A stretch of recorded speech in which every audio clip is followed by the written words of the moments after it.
xiriirka ciyaaraha fudud ayaa maanta kulan aan caadi ahayn Kongareskooda uga hadlay waxaana ay ka soo qayb galay dhammaan mas'uuliyiinta xiriirka ciyaaraha fudud waxaana sidoo kale ka soo qayb galay dhammaan naadiyada u diiwaan gashan iyo ururada ee xiriirkaasi u diiwaan gashan waxaana loo qaaday afti ah in markaa Faarax Macalin markaasi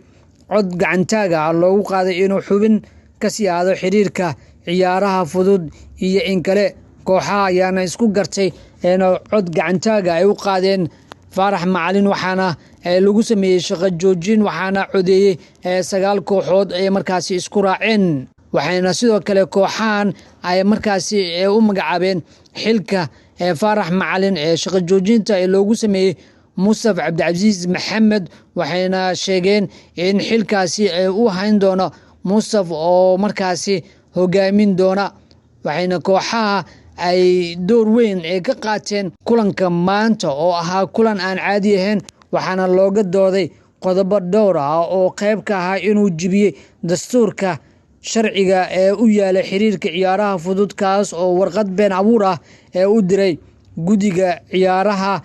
markaasi caalamiga ah ay ka tirsan yihiin ciyaaraha fudud sidoo kale naadiyada ayaana sheegay in aan loo dul qaadan karin falka uu ku kacay gudoomiyaha ku-xigeenka ee ciyaaraha fudud Faarax Macalin oo kamid ahaa xubin markaasi ka tirsanaa xiriirka ciyaaraha fudud kuna matalayay gudoomiyaha ku-xigeenka